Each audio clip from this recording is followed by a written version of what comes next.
Kabayan, ano yung organization nyo at ano yung parte nyo sa PAIAS 2024? Kabayan, good morning. Kami po ay ang the Fraternal Order of Eagles, Philippine Eagles Incorporated.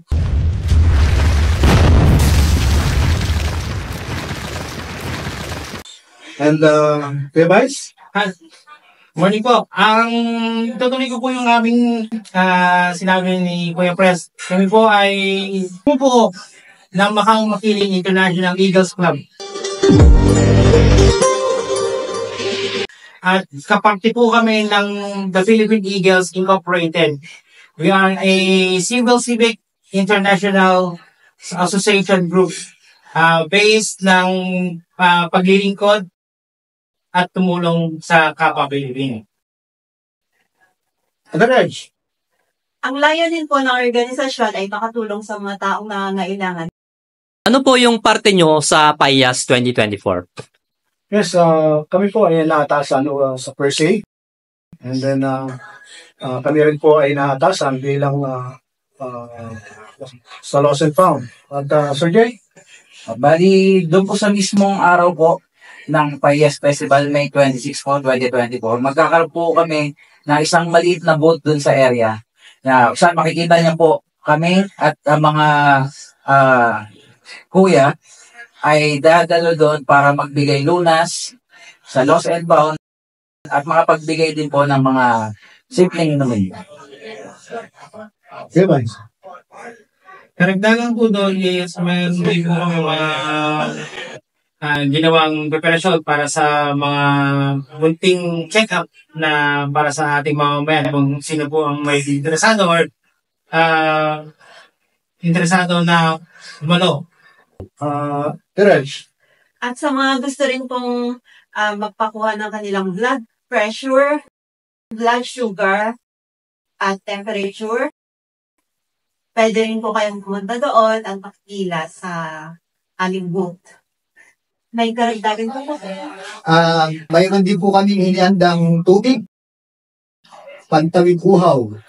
Kaya po, yun ay available sa aming booth.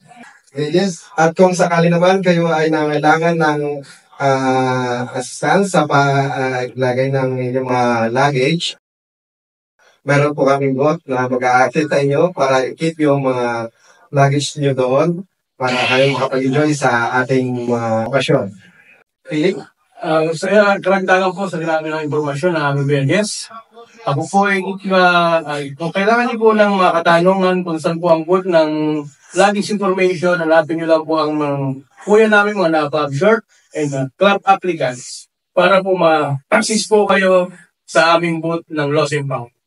Kabayan, ano yung preparasyon na ginawa nyo para sa PAIAS 2024? Alam mo, kabayan, napakagandang katanungan bilang paghahanda preparasyon na ginawa namin. 3 weeks before, bago kami maibitahan ng isang malaking organisasyon, itong PAIAS, nagpatawag po kami ng meeting at bilang paghahanda, ang aking secretary, ginawang head committee, present. Sa amin nakatuka ang emergency response team. So, number 1 doon, kung ano mga kailangan, kung saan nakaposisyon ang mga support group namin, like ambulance, fire trucks, Sir J. Bali po sa preparasyon po ng ginawa namin at sakripisyo, gawa ng napakahirap na pagtugma-tugmay ng aming mga oras dahil sa aming kanya-kanyang trabaho at obligasyon. Pero ginawa po namin ang lahat ng aming makakaya para po matugunan namin ng maayos kung ano man magiging partisipasyon namin sa festival na ito. Ano po ang masasabi nyo sa mga lalahok sa PAIAS Festival? Yes, kabayan, 3 days from now, malapit na ang PAIAS at para po sa ating mga kabayan dito sa Macau, tayo po ay lumako. Manatili tayong makiisa. Samahan po natin ang nag-organisa ng PAIAS na ito. Samahan po natin sila hindi lang po ngayon kundi sa darating pang mga panahon sapagkat ito po, nanumbalik po ang sigla ng mga kababayan dito sa Macau sapagkat 3 taon po tayo nawala dahil sa pandemya. So sa darating na Mayo 26, 3 araw mula ngayon, tayo po ay makilabog, makisaya sa Pahiyas. Guys, Maging aktibo po tayo. Nang sa ganon ay manas natin ang lahat ng kakayahan ng mga Pilipino. Lalo-lalo na ang mga OFW. Kuya Vice, anong masasabi mo? Magkaisa po tayo sa darating na Mayo 26 at lumahok po tayo sa Alias Festival year 2024. Kuya, yes? Salamat, Kuya Mark. Sa mga kalahok po ng Pahiyas Festival, enjoy lang natin po yung ating celebration. At alam ko, mahirap din yung preparasyon nyo, kaya dapat i-enjoy natin itong festival na ito. At maraming salamat. Kabayan, ano yung masasabi nyo sa mga OFW dito sa Macau? para sa inyong lahat, para sa mga kabayan na nandito sa Macau, inuulit ko po, mga kabayan, 3 araw na lang po ang nalalabi para sa partisipasyon na darating sa Mayo 26. Kayo po ay aming inaanyayahan na makiisa. Samahan po natin ang programang ito para mapasaya natin, patuloy natin mapasaya, mapasigla, taon-taon ang ginaganap na pahiyas dito sa ating kung saan tayo narito ngayon, sa Macau. Kuya, Sir Jay. So, inanayahan ko po lahat ng mga OFW dito sa Macau. Pati na rin po yung mga nasa Hong Kong.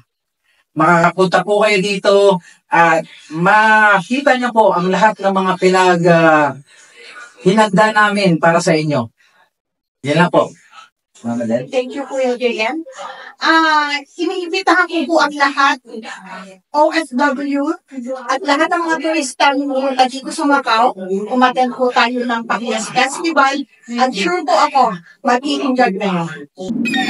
Again, we are the Fraternal Order of Eagles, Philippine Eagles Incorporated. One Filipino, One Eagle! Mauna Agila!